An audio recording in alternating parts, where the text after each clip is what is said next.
ان سے یہ پوچھیں کہ یہ جو آپ دفاع صحابہ کانفرنسز کرتے ہیں تو قیامت والے دن آپ سے پوچھا جائے گا کہ آپ نے صحابہ کرام کے دفاع کے اوپر کانفرنسیں کرنی ہے کہ نہیں؟ کیوں نہیں ہے کسی حدیث میں آیت میں؟ تو کیوں کر رہے ہیں؟ تو وہ کہیں گے ہاں پوچھا جائے گا، تو ہم بھی کہتے ہیں ہاں پوچھا جائے گا، بالکل پوچھا جائے گا۔ سورہ تکاثر میں آتا ہے نا ثم لتسألن یومئذ عن النعیم، پھر اس قیامت کے دن تم سے ہر نعمت کے بارے میں پرسش ہوگی۔ کیٹاگوریکل ہے، جس کو اللہ نے علم دیا نا یہ اس کے پاس نعمت ہے، اس کے بارے میں پوچھا جائے گا علم آگے تک پہنچایا کہ نہیں، اور نہیں پہنچایا ہوگا تو لعنتی ہوگا وہ۔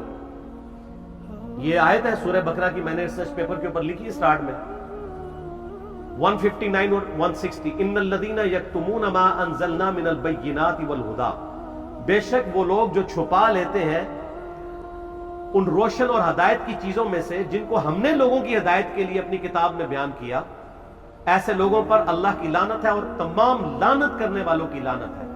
الا الذین تابوا واصلحوا، سوائے ان لوگوں کے جو توبہ کر لیں، اپنی اصلاح کر لیں، وبینوا، اور اصلاح پہ اکتفا نہیں بلکہ وہ لوگوں کو بتا بھی دیں جو کچھ چھپایا تھا، فاولئک اتوب علیہم وانا التواب الرحیم، تو ایسوں کی توبہ اللہ قبول کرے گا اور اللہ تعالیٰ بخشنے والا مہربان ہے۔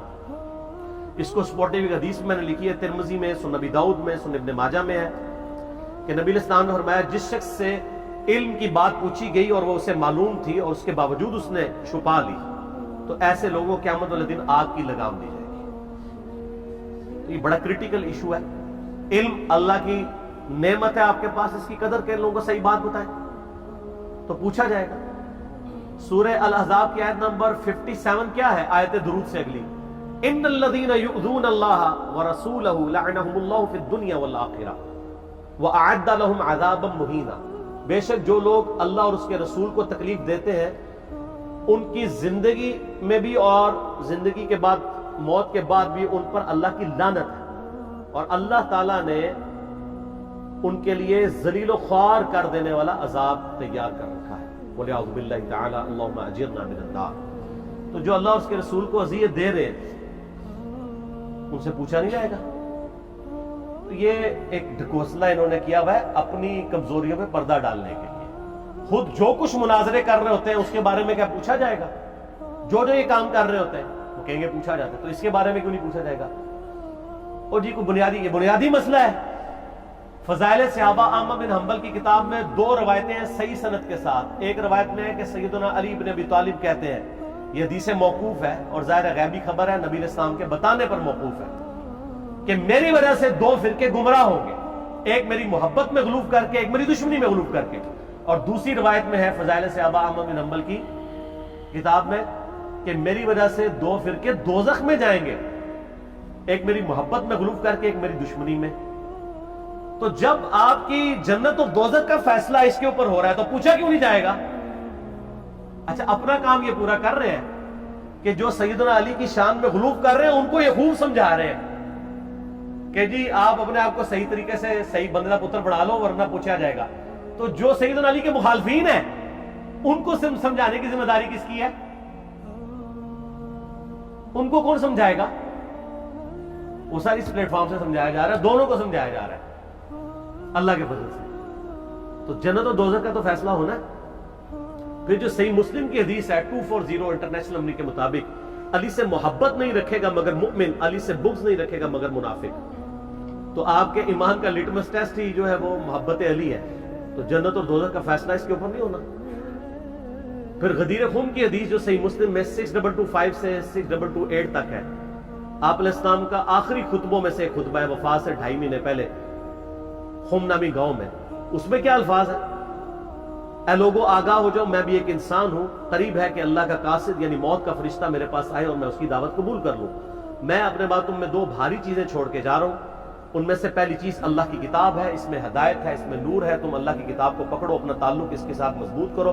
اللہ کی کتاب اللہ کی رسی ہے، جو اسے پکڑے گا ہدایت پہ ہوگا، جو چھوڑ دے گا گمراہ ہو جائے گا۔ اور دوسری بھاری چیز میرے اہل بیت ہے۔